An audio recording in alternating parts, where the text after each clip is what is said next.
Hello 7th class. बेटे आज हम थर्ड चैप्टर हिमालय की बेटियां हैं उसको आगे कंटिन्यू करेंगे। थर्ड चैप्टर हमने स्टार्ट किया था जिसका नाम था हिमालय की बेटियां। इसके लेखक थे नागार्जुन। ठीक है, ये चैप्टर के हम 3 पैराग्राफ है वो ऑलरेडी कर चुके हैं। आज हम इसका चौथा पहरा करेंगे।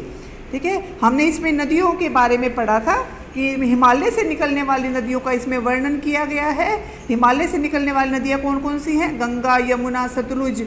ठीक है, और जो लेखक है उन्होंने इन नदियों को माँ, दादी माँ, नानी, बुआ, मामी, मौसी इनकी संज्ञा दी थी। ठीक है, और लेखक ने ये भी कहा था कि जो इनके पिता है वो हिमालय है, यानी कि हिमालय से ही निकलती हैं। ठीक है, और जाकर समुद्र में मिल जाती हैं। तो हिमालय को नदियों का पिता कहा था और नदियों को उनकी बेटी कहा था और समुद्र को हिमालय का दामाद की संज्ञा लेखक ने दी थी। ठीक है, अब हम आगे चलते हैं। आज हम 4th पैराग्राफ इसका करेंगे।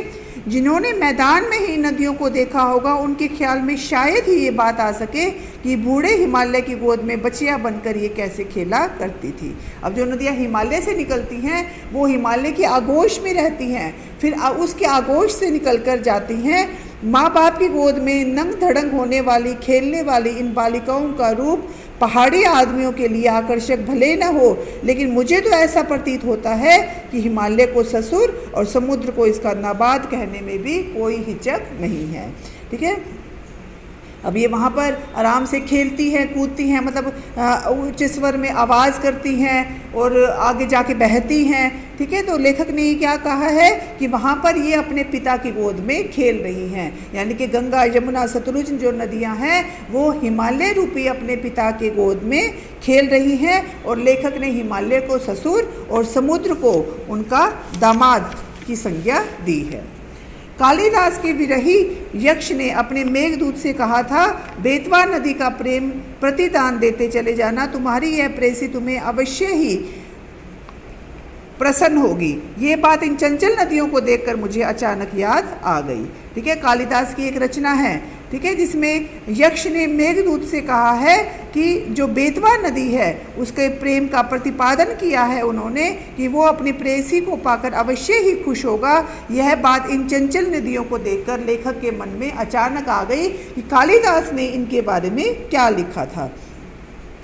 कोई भी नदियों को पहाड़ी घाटियों, समतल आंगनों के मैदानों में जुदा जुदा शक्लों में देखेगा, वो इसी नतीजों पर पहुँचेगा।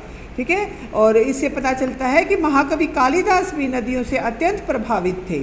ठीक है, और कालिदास ने विरही यक्ष से अपने मेघदूत को बेतवा नदी के प्रेम का विनिमय देते जाने को कहा था। और इसमें जो नदियों की सुंदरता है, ठीक है, उनसे जो लेखक है वो बहुत ज़्यादा प्रभावित है। कोई भी नदियों को पहाड़ी घाटियों, समतल आंगन को मैदानों में जुदा जुदा शक्लों में लेखक ने उसे देखा है। इसके बाद नेक्स्ट पैराग्राफ है, काका कालेलकर ने नदियों को लोक माता कहा है। अब 1 नंबर में ये पूछा जा सकता है कि काका कालेलकर ने नदियों को क्या कहा है। उनको लोक माता कहा है, किंतु माता बनने से पहले यदि हम बेटियों के रूप में देख लें तो क्या हर्ष है। थोड़ा अगर हम इनमें प्रेयसी की भावना करें तो कैसे रहेगा। ठीक है, बेटियां तो ये हैं ही, माता भी हैं।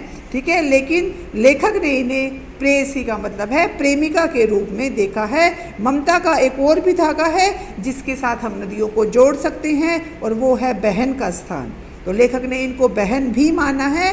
कितने कवियों ने इन नदियों को दिया है। एक दिन मेरी भी भावना हुई कि ये तिब्बत की बात है, मन उचट गया था लेखक का, तबीयत उसकी ढीली थी, तो दोपहर का समय था। तो लेखक है उन्होंने अत्यंत सौंदर्य से प्रभावित होकर, नदियों की सुंदरता से प्रभावित होकर उन्होंने नीचे जो ये है, जय हो सतलुज बहन तुम्हारी, लीला अचरज बहन तुम्हारी, सतलुज के बारे में ये एक गाना लिखा था। लेखक इन नदियों को माता से पहले बेटियां समझता है।